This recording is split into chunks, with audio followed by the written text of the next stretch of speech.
ठोक देंगे कट्टा कपार में, आइए तो हमरे बिहार में।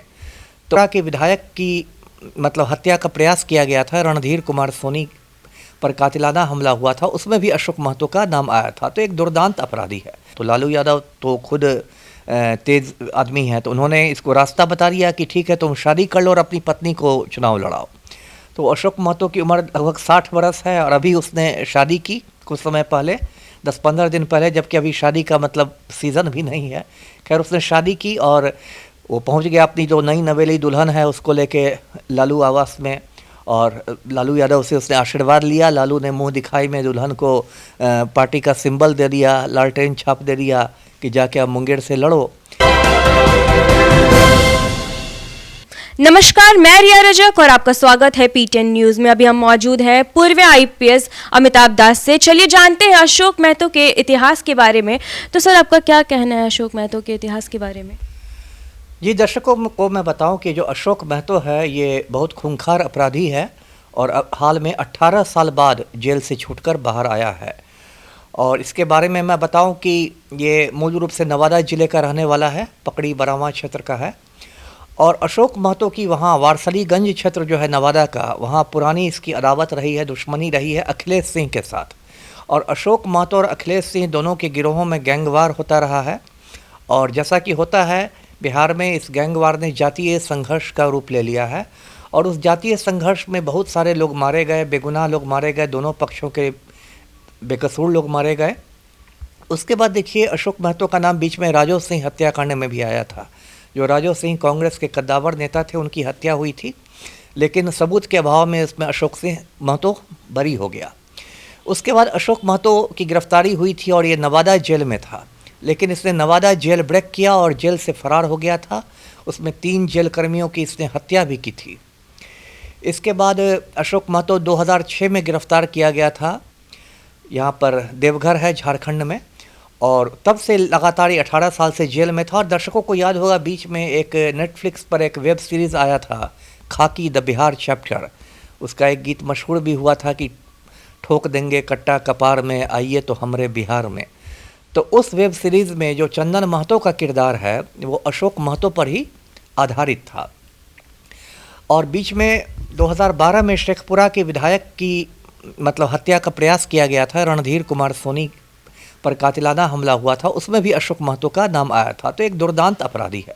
तो 1-2 महीना पहले देखिए ये जेल से बाहर आया, जेल से बाहर आके ये पहुंच गया लालू यादव के पास कि मतलब मुंगेर से इसको चुनाव लड़ना था, लेकिन कानूनी बाधित ये दिक्कत ये है कि ये सज़ा याफ्ता है, कोर्ट ने इसको दोषी पाया है, तो ये चुनाव लड़ नहीं सकता। तो लालू यादव तो खुद तेज आदमी है, तो उन्होंने इसको रास्ता बता दिया कि ठीक है तुम शादी कर लो और अपनी पत्नी को चुनाव लड़ाओ। तो अशोक महतो की उम्र लगभग 60 वर्ष है और अभी उसने शादी की कुछ समय पहले, 10-15 दिन पहले, जबकि अभी शादी का मतलब सीज़न भी नहीं है। खैर उसने शादी की और वो पहुंच गया अपनी जो नई नवेली दुल्हन है उसको लेके लालू आवास में, और लालू यादव से उसने आशीर्वाद लिया। लालू ने मुंह दिखाई में दुल्हन को पार्टी का सिंबल दे दिया, लालटेन छाप दे दिया कि जाके अब मुंगेर से लड़ो। और मुंगेर की सीट आप जानते हैं, दर्शक जानते होंगे कि हॉट सीट है। वहाँ से जदयू के उम्मीदवार ललन सिंह हैं जो राष्ट्रीय अध्यक्ष रह चुके हैं जदयू के, और मौजूदा सांसद भी वही हैं।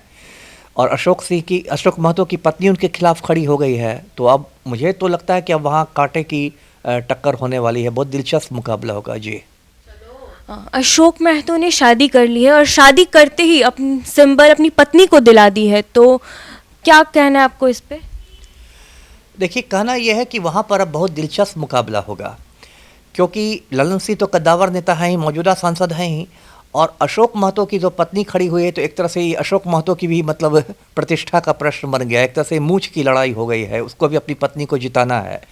और देखिए कुछ हद तक ये अगड़ों और पिछड़ों का भी हो जाएगा टकराव, क्योंकि जैसा बिहार में होता है एक जातीय रंग हो जाता है, और वहाँ अच्छी खासी संख्या में जो अशोक महतो कुर्मी है तो उसकी जाति के लोग हैं, धानुक लोग हैं, और जो राजद का जो परंपरागत वोट बैंक है बिहार में, माई जिसको कहते हैं, माई समीकरण, मुस्लिम और यादव, वो भी अशोक महतो की पत्नी के साथ खड़ा रहेगा।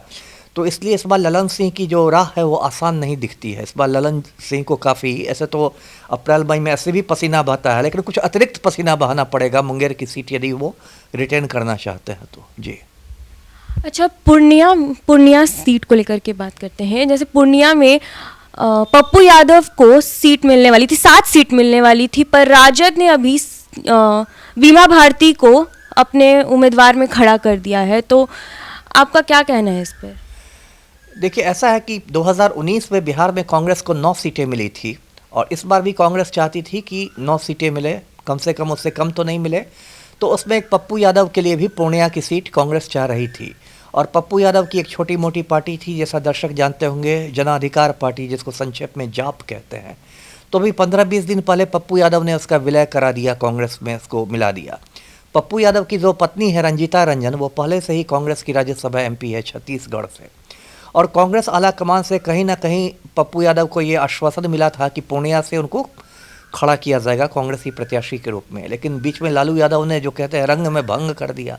अब जदयू की विधायक थी बीमा भारती, उनको राजद में लाया गया और रातों रात इलेक्शन सिंबल देकर, राजद का सिंबल देकर उनको भेज दिया गया पूर्णिया से लड़ने के लिए। तो इस तरह से तो पप्पू यादव का खेल खराब हो गया है।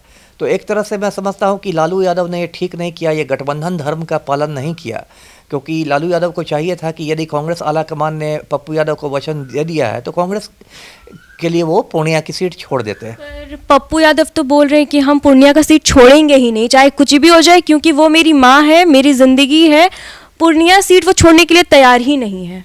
देखिए, समझा जा सकता है पप्पू यादव का भी ये जो है उनके मन में जो भाव है, क्योंकि पप्पू यादव काफ़ी समय से पूर्णिया में मेहनत कर रहे थे। वो पहले भी सांसद रह चुके हैं वहाँ, और उनका एक प्रणाम पूर्णिया करके अभियान चल रहा था काफ़ी समय से। अभी हाल में उन्होंने एक रैली भी की थी, प्रणाम पूर्णिया रैली, और सफल भी रैली हुई थी। और इसलिए पप्पू यादव का एक बयान आया भी था 2-4 रोज़ पहले कि दुनिया छोड़ दूंगा, पूर्णिया नहीं। जी, तो ये बात तो है। लेकिन पप्पू यादव के हाथ में भी, अब चूंकि कांग्रेस में शामिल हो गए हैं तो कांग्रेस एक अनुशासित सिपाही भी हो गए हैं, तो उनको तो कांग्रेस आला कमान की बात माननी ही पड़ेगी। मान लीजिए कांग्रेस आला कमान उन्हें आदेश देता है कि आप पूर्णिया से नहीं लड़िए, मधेपुरा या सुपौल से लड़िए, तो उनको तो सीट बदलनी ही पड़ेगी। जी, जैसा कि आप सुन रहे थे पूर्व आईपीएस अमिताभ दास को। तो आज की खबर में बस इतना ही। आगे के खबरों के लिए बने रहे पीटीएन न्यूज़ के साथ। चैनल को लाइक, शेयर एंड सब्सक्राइब करना ना भूलें। धन्यवाद।